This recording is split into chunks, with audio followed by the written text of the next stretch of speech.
Guys इस video में display लगाना और मार्केट से जब हम डिस्प्ले लेते हैं तो क्या क्या सावधानी बरतनी पड़ती है उन चीज़ों के बारे में समझेंगे।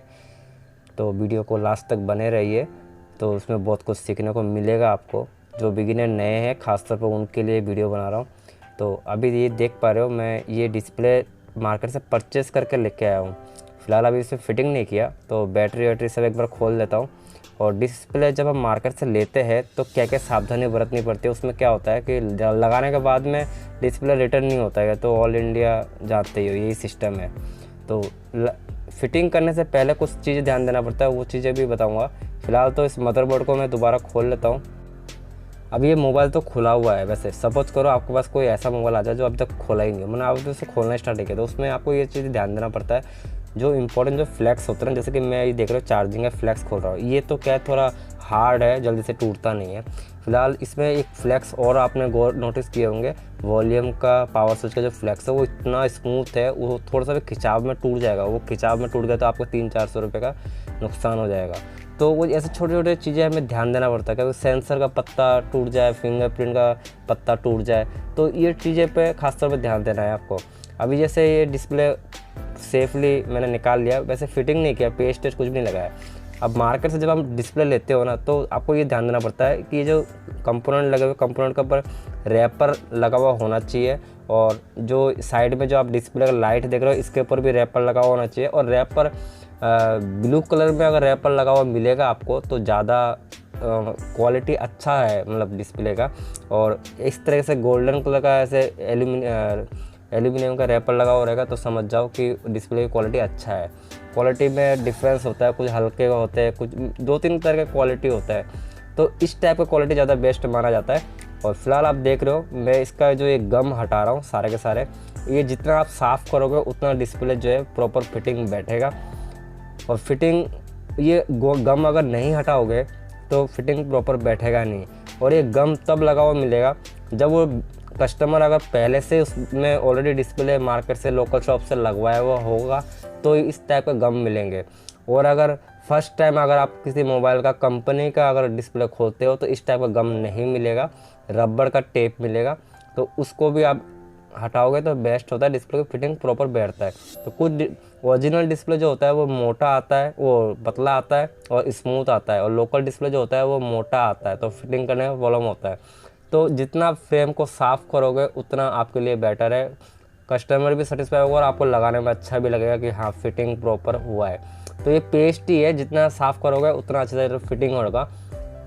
गाइस वैसे अब तक जो जितने मैंने वीडियो डाले हैं उनमें मैंने अब तक स्पीकर के कनेक्शन के बारे में बता दिया, चार्जिंग के 4 पिन 7 पिन के बारे में समझा दिया है, मोबाइल खोलना कैसे उसके बारे में बता दिया है। उसके बाद में स्पीकर के कनेक्टिविटी वगैरह, मतलब नोकिया 1600 में कुछ डायग्राम सिम स्लॉट चेंज करना, चार्जिंग पिन का हो गया, माइक का हो गया, इन चीज़ों के बारे में बता दिया है।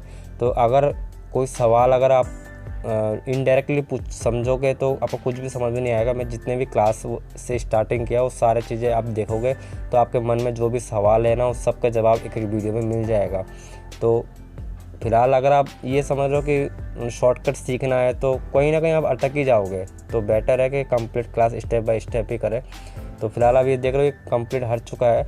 और इस वीडियो का सवाल ये है, अगर मान के चलो किसी रिंगर में किसी मोबाइल में साउंड नहीं आ रहा है और उसमें आप कनेक्टिविटी चेक कर रहे हो तो दोनों में कनेक्टिविटी प्रॉपर दिखा रहा है, फिर भी आपने स्पीकर भी चेंज कर दिया फिर भी साउंड नहीं आ रहा है, तो कनेक्टिविटी दोनों में ही आ रहा है, फिर क्या प्रॉब्लम हो सकता है किसी मोबाइल में।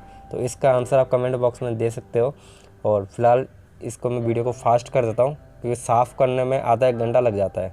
तो फाइनली गाइस कंप्लीट साफ़ हो चुका है। अब देख रहे हो ये जो ब्लैक कलर का वाइट कलर का जो ये दिख रहा है आपको, ये बैक प्रेस होता है, इससे अपना बैक बटन काम करता है और लाइटिंग का काम करता है। तो हम जब इस पर पेस्ट डालते हैं तो ये लाइट के ऊपर पेस्ट डालेंगे तो लाइट दिखेगा नहीं टच के ऊपर।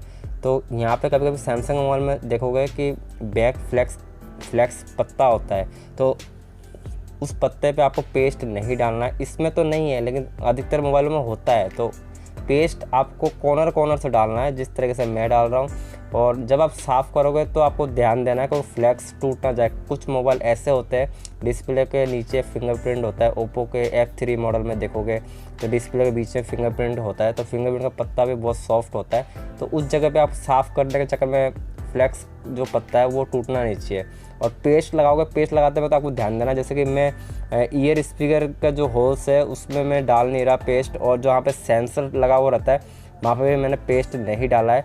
तो सेंसर पे अगर पेस्ट डालोगे तो प्रॉब्लम क्रिएट होगा। मोबाइल फिटिंग तो प्रॉपर हो जाएगा, डिस्प्ले भी सही हो जाएगा, लेकिन प्रॉब्लम क्या होगा कि यूज़र्स जैसे कॉलिंग करेगा, कॉलिंग करने के बाद में उसका डिस्प्ले का लाइट ऑन नहीं होगा, फिर जब पावर की प्रेस करेगा तब डिस्प्ले का लाइट ऑन होगा। ये प्रॉब्लम खासतौर पर बिगिनियर करता है, क्योंकि वो भूल जाते हैं सेंसर का रबड़, या तो खोलते वक्त रबड़ गिरा देते हैं, क्योंकि सेंसर में एक रबड़ लगा हुआ रहता है, वो रबड़ इम्पोर्टेंट होता है। वो रबड़ मिलता नहीं है मार्केट में नया, तो वो रबड़ हल्का होता है, उस चीज़ को आप ध्यान रखना है खोलते वक्त वो रबड़ गिरे नहीं। और दूसरा चीज़, सेंसर के ऊपर जो है आपको बिल्कुल भी पेस्ट नहीं डालना है। ये दो चीज़ें मेन ध्यान देना पड़ता है डिस्प्ले फिटिंग करते वक्त। अब जैसे कि देख रहे हो ये डिस्प्ले का सेंसर के शेप में कटा हुआ है और फ्रंट कैमरे के शेप में भी कटा हुआ है टच का फ्लैक्स। तो फ्लैक्स अगर हिला हुआ रहे, डुला हुआ रहे टच का, तो आपको ध्यान देना है उस फ्लैक्स को एडजस्ट करके लगाना है, ताकि सेंसर जो है वो ढक ना जाए। तो जिस तरीके से मैं अब कनेक्टर लगा रहा हूँ और टच का पत्ते को, टच का जो फ्लैक्स है उसको भी मैं एडजस्ट करके इंसर्ट कर रहा हूँ फ्रेम के अंदर। तो मुझे ये ध्यान देना है कि है ना, जो सेंसर के ऊपर है ना, ये टच का फ्लैक्स टच ना हो। तो अगर थोड़ा सा भी फ्रंट साइड में आ जाएगा तो सेंसर काम नहीं करेगा। और मेन चीज़ कैमरे में भी समझ लो, कैमरे का सामने अगर मान लो कोई चीज़ रख दोगे तो कैमरा दिखेगा नहीं, तो कस्टमर एक छोटा सा चीज़ के लिए भी आपके ऊपर हावी हो जाएगा। तो उस चीज़ को आपको ख़ास तौर पर ध्यान देना है, क्योंकि ये जो चीज़ें हैं बहुत एक बार फिटिंग हो जाती है, दोबारा खोलने में बहुत प्रॉब्लम होता है। मान के चलो मैंने इसमें पेस्ट लगा दिया, डिस्प्ले खोल दिया, अब भी मैं इसको अगर दोबारा अगर इस सेंसर के चक्कर में या कैमरे के वजह से मुझे खोलना पड़े डिस्प्ले को दोबारा, तो मेरी मेहनत डबल हो जाएगी और कस्टमर भी नाराज़ हो जाएगा।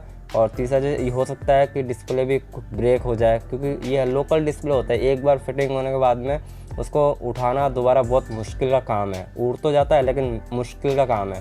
तो फिलहाल डिस्प्ले फिटिंग कर दिए, अब मैं इसमें रबड़ लगा दूंगा, कॉमन रबड़ लगाऊंगा, दो नीचे, एक मिडिल में और एक ऊपर। रबड़ लगाने के बाद फिर मदरबोर्ड को हम इसमें फिटिंग करेंगे और डिस्प्ले तो इस तरीके से लगेगा। तो मैं उम्मीद करता हूँ आपको बहुत चीज़ें सीखने को मिला होगा। आपके मन में एक सवाल उठ रहा होगा कि डिस्प्ले लेते वक्त क्या क्या सावधानी बरतनी चाहिए, वो चीज़ें मैं बताऊँगा, लास्ट में बताऊँगा वीडियो के। फिलहाल देख रहे हो मैं मदरबोर्ड को फिटिंग कर रहा हूँ और मैं ध्यान दे रहा हूँ सेंसर का रबड़ लगा हुआ है सेंसर के ऊपर। अगर ये रबड़ नहीं होता तो मेरे लिए प्रॉब्लम क्रिएट होता। तो बिठाना वैसे बेसिकली आप जानते होंगे, नहीं जानते तो देख लो, मैं इस तरह से बिठा रहा हूँ। और इसमें बिठाते वक्त ये चीज़ें ध्यान देना पड़ता है, टच का पत्ता प्रॉपर लगा हुआ होना चाहिए। उसके बाद में ये मैं चार्जिंग का फ्लैक्स को ज्वाइन कर देता हूँ, फिर बैटरी के फ्लैक्स को ज्वाइन करना है। उसके बाद में ये जो वॉल्यूम स्विच का फ्लैक्स है इसको ज्वाइन करना है, और डिस्प्ले का जो फ्लैक्स है ये जो हाथ में है ये डिस्प्ले का फ्लैक्स है, इसको ज्वाइन करना है। और उसके बाद में जो इम्पोर्टेंट है नेटवर्क का वायर, उसको भी ज्वाइन करना ज़रूरी है, नहीं तो नेटवर्क नहीं आएगा, बी का आएगा। तो नेटवर्क का वायर उम्मीद करता हूँ जानते होंगे, वो कॉमन सा वायर और जो ब्लैक कलर का वायर दिखता है वही कि नेटवर्क का वायर है। तो ये सब चीज़ें फिटिंग करते वक्त हमें ध्यान देना पड़ता है, ये सब चीज़ें फिटिंग प्रॉपर होना चाहिए, जब जाके मोबाइल में कोई प्रॉब्लम नहीं आएगा। और अभी देख रहे हो ये जो मैं प्लास्टिक का जो एंटीना है, ये इसको वाईफाई एंटीना कहते हैं, इसको लगा दिया ताकि वाईफाई में प्रॉब्लम ना हो। और एक दो पेज भी लगा देता हूँ, पेज पूरे लगाने हैं, जितने भी पेज लगे हुए होते हैं मोबाइल में, इस चीज़ का भी ध्यान रखें। अच्छा लगता है, मतलब प्रॉपर अगर रिपेयरिंग करोगे और आधा अधूरा रहता है ना पेज लगाते तो कंप्लेंट आता है, तो वैसा काम मत करना। प्रॉपर पेज वगैरह प्रॉपर चीज़ें जेन्युइन तरीके से रिपेयरिंग करोगे तो अच्छा रहता है मतलब। उसके बाद में मैं ऊपर भी एक रबड़ लगाता हूँ तो टच जो है प्रॉपर तरीके से बैठ जाए। उसके बाद में मैं आपको वो चीज़ बताऊँगा, जैसे टच को जब हम मार्केट से डिस्प्ले ख़रीदते हैं तो डिस्प्ले लेते वक्त हमें ध्यान देना पड़ता है कि ये जो सैमसंग का मोबाइल हो, चाहे MI का मोबाइल हो, चाहे कोई भी अदर कंपनी का, हर मोबाइल का एक या तो कोड के थ्रू फिक्स होता है। जैसे कि मान लो सैमसंग का मोबाइल है तो उसका टच चेक करने के लिए *#0 * टाइप करोगे तो उससे क्या होगा कि आप टच को अच्छी तरह उसमें एक फंक्शन होता है टच चेक करने का, वो फंक्शन के थ्रू आप अच्छी तरह चेक कर सकते हो कि टच आपका जो है सही है कि नहीं है। और डिस्प्ले की बात करें तो डिस्प्ले तो देख के पता रहता है डिस्प्ले सही दिख रहा है कि नहीं दिख रहा है। किसी का लाइनिंग वगैरह होगा तो वो डिस्प्ले परचेस मत करना, लाइनिंग नहीं है तो डिस्प्ले को परचेस करना। और डिस्प्ले का जो फ्लैक्स होता है ना, वो फ्लैक्स को भी हल्का फुल्का दबा के देख लिया करो कि फ्लैक्स लूज़ ना रहे, क्योंकि ऐसा होता है कि फिटिंग करने के बाद में डिस्प्ले में लाइनिंग आ जाता है। ये प्रॉब्लम काफ़ी बिगिनियर के साथ हुआ है, तो वो चीज़ को आपको ध्यान में रखना है। फ्लैक्स वगैरह को थोड़ा ऐसे फिंगर से टच करके या प्रेस करके देख लिया करो कि फ्लैक्स लूज़ ना हो। डिस्प्ले को ऑन करने के बाद में मालूम पड़ता है चीज़ें, तो जैसे मोबाइल में आप चेक करोगे तो ये चीज़ें पहले देख लिया करो। और टच जो है, टच में आपको ध्यान देना है कि बेसिकली कोई मान के चलो आपको ऐसा मोबाइल आ जाए जैसे लावा मोबाइल आ गया तो उसमें कोई कोड नहीं मिलता, उसमें ओनली हम टच को प्रेस करके चेक करते हैं। तो ये स्पेलिंग जो पहले इमरजेंसी डायल करके देख लो, अगर लॉक लगा हुआ रहता तो 1 2 3 4, या फिर आप चेक कर लो मैसेजिंग टाइप करके देखो कंप्लीट मैसेज टाइप हो रहेगा। एक मैसेज कंप्लीट ए से लेके अल्फ़ाबेट सारे टाइप करोगे तो आपको सारे अगर प्रॉपर प्रेस हो रहे तो समझ जाओ कि टच सही है। और टच चेक करने का तीसरा मेथड भी है, एक एप्लीकेशन को आप ऐसे प्रेस करके रखोगे और पूरे डिस्प्ले में राउंड अप घुमाओगे, और अगर प्रॉपर राउंड अप हो रहा है तो समझ जाओ कि आपका टच प्रॉपर सही है। गाइस अभी देख रहे हो जैसे कि मैं पीछे का पैनल को फिटिंग कर रहा हूँ, तो मेरा जो फिंगर है वो आपने नोटिस नहीं किया, मेरा फिंगर आधा डिस्प्ले के ऊपर और आधा टच के ऊपर है, प्रॉपर कॉर्नर में नहीं है फिंगर अगर मैं कॉर्नर पे रखूँ तो क्या होगा कि जो डिस्प्ले है वो डिस्प्ले डैमेज नहीं होगा, लेकिन टच जो है वो डैमेज होने का ज़्यादा चांसेस रहता है। ये सबसे इम्पोर्टेंट चीज़ है। जब भी हम वैसे बैक पैनल जो है वो बहुत ही हार्ड होता है वीवो के मोबाइल में, क्योंकि ये वीवो का मोबाइल है, और ये बैक पैनल लगाते वक्त हमें ध्यान देना पड़ता है हमारा हाथ जो फिंगर होता है ना वो एकदम कॉर्नर पे रख के हम प्रेस करने के लिए प्रेस अगर करेंगे तो एक तो थंब की ज़रूरत पड़ती है और एक फोर फिंगर की ज़रूरत पड़ती है।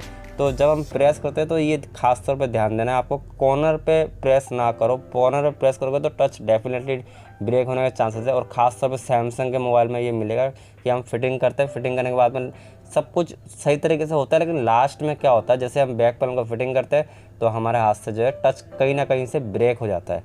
तो ब्रेक होने का यही रीज़न है कि हमारा जो थंब है वो प्रॉपर जगह पे रखेंगे। अगर मान लो डिस्प्ले के ऊपर रखोगे तो टूटेगा नहीं टच, और अगर कॉर्नर पर रखोगे तो डेफिनेटली टूटेगा। और ख़ास तौर पे है ना जो ईयर स्पीकर है वहाँ से ही डैमेज होता है। और ये देख रहे हो मोबाइल प्रॉपर फिटिंग हो चुका है, प्रॉपर रेडी हो चुका है। यही तो प्रोसेस है फिटिंग करने का। मैं उम्मीद करता हूँ वीडियो अगर अच्छा लगे तो लाइक करें।